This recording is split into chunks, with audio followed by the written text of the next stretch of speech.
across this country, people cheering for Barack Obama as we did as a gay and lesbian, bisexual, transgender community at the Music Box. We shared that joy together.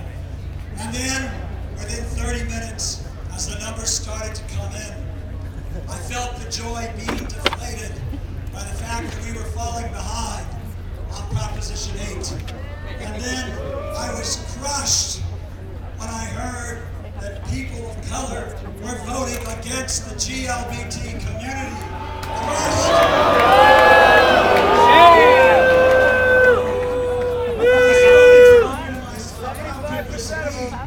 After all that we have struggled together as one coalition, in the Rainbow Coalition, how could it be?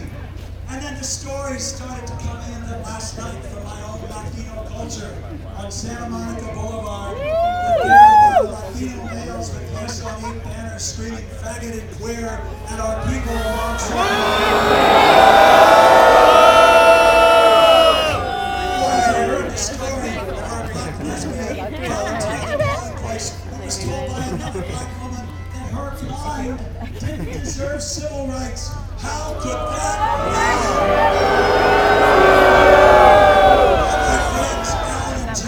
My friends Alan and Jeff, who I married on Sunday when they were passing out No on 8 literature, had an old woman come up and spit upon them. How could that be? These were the stories I heard. So what it told me, and I get this now, is that Yes on 8, it was supported by black and white and Latino and Asian and young and old people. That is true. But the other half of the vote was also black and white and Latino.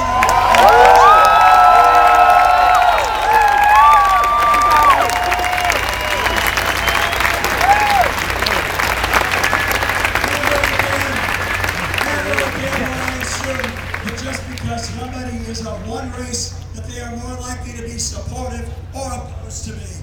Or if somebody is of one religion, that he or she is more supportive or opposed to me. Or of one political affiliation. I need to start the same question with every person I meet, regardless of those characteristics. Are you with the gay and lesbian community, or are you not?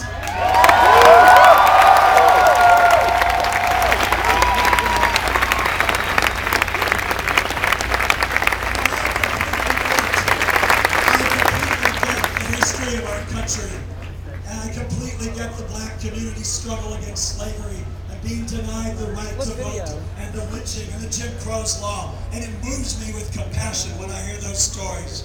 And I get the stories of Cesar Chavez and the farm workers and the xenophobia and what they had to fight for here in California, and it moves me with compassion to hear about it. And Asians being taken away to concentration camps during World War II, and Jews suffering in the Holocaust. I get all that. What about our chapter in the Civil Rights?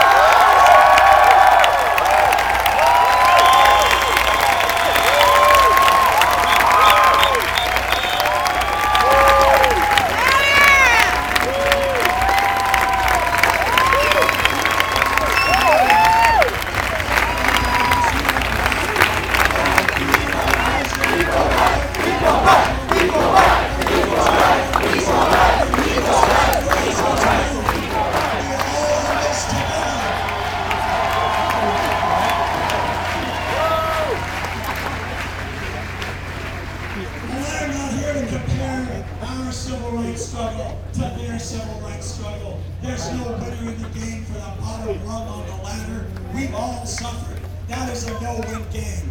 I am here to say you must respect our same call for justice as we respect your call for justice.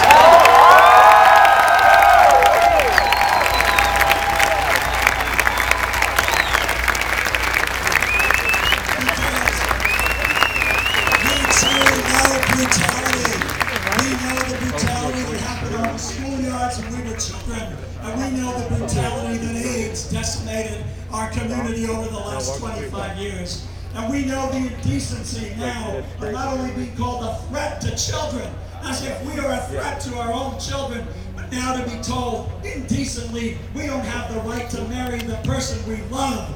That is not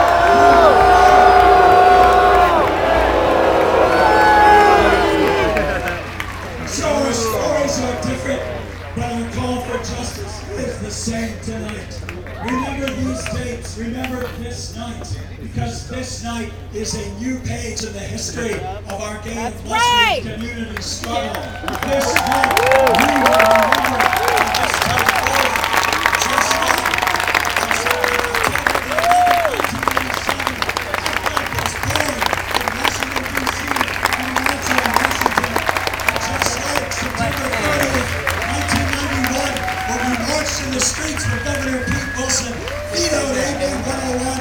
Now this night is this decade's call to action.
Is the Mormon Church!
Yeah.